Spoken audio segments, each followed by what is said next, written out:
Hello po mga kababayan kong Pilipino. Minsan, hindi niyo ba tayo nagtataka? Lagi na lamang ganito ang nangyayari. Kahit sinong umupong presidente, wala pa rin. Naghihirap pa rin tayo. Yung mayayaman, yumayaman lalo. Ang mga nagnanakaw ng kaban ng bayan, patuloy. Siguro dapat tanungin natin ang ating sarili. Siguro may pagkukulang din tayo. Unang-una, dapat tayong lumalapit at nagdadasal sa Panginoon Diyos. I-guide tayo sa tama at sa katotohanan. Ang nangyayari kasi nakakalimot na tayo sa Panginoon Diyos eh. Kaya siguro ito nangyayari sa atin. Ang daming kalamidad, bagsak ang ekonomiya, ang taas ng mga bilihin. Di ba? Siguro may mali talaga sa atin. Dapat siguro isipin natin kung ano yung tamang gawin natin. Humingi tayo ng tulong at awa sa Panginoon Diyos. At doon tayo sa katotohanan at kung saan ng tama. Huwag tayong pumanig sa mali at kasinungalingan. Para din naman sa ating mga anak yan eh. Sa mga susunod na saling lahi, tayo matatanda na. Anumang oras,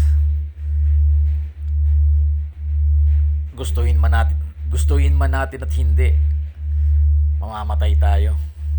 Sino maiiwan? Yung mga anak natin, yung mga apo. Kawawa sila. Anong kanilang aabutang bansa?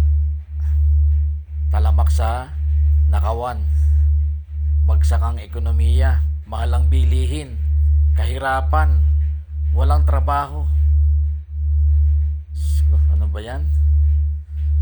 Minsan, parang nakakasawa na rin. Sana magising na tayo sa katotohanan, mga kababayan. Huwag tayong palaging tulog. Mag-isip-isip tayo. Alam naman natin ang tama eh. Kung ano yung tama, dun tayo. Huwag tayong sa mali. Di ba? Kasi pag patuloy tayong sa mali at sa kasinungalingan, wala talagang mangyayari sa ating buhay. Alam naman natin, nagtitiwala naman tayo at naniniwala sa Panginoon Diyos. O ba't tayo natin punta sa tama at sa totoo? O di ba? Huwag po kayong magagalit. Totoo lang ang sinasabi ko. Kasi kawawa rin tayo, lalo-lalo ng ating mga anak, ating mga apo, ating mga lahi. Paano sila pag wala na tayo? Ano na mangyayari sa buhay nila? O di ba? Ewan ko sa inyo, di ko alam kung anong bahala kayo. May desisyon kayo. Pero kung tayo yung magdidesisyon, doon na tayo sa tama at sa katotohanan. Huwag yung gusto lang natin kahit mali, kahit kasinungalingan. O di ba?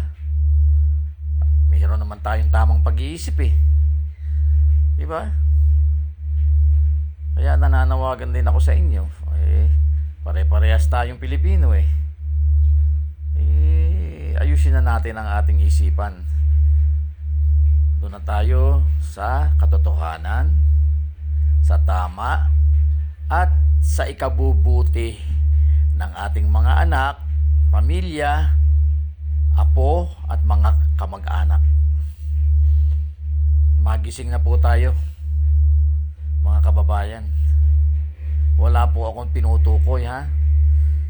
Basta't doon lamang po tayo sa ikabubuti natin.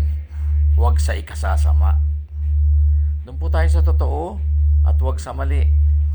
Doon po tayo sa tama at huwag sa kasinungalingan.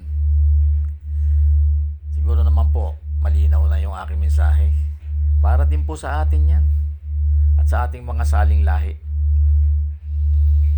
So, okay? Yun lamang po. Magdesisyon po tayo sang-ayon sa tama sa Panginoon Diyos. Sige po. Naiparating ko na po ang aking mensahe. Salamat po sa inyo at pagpalain po tayong lahat ng ating Panginoong Diyos Ama. Bye-bye.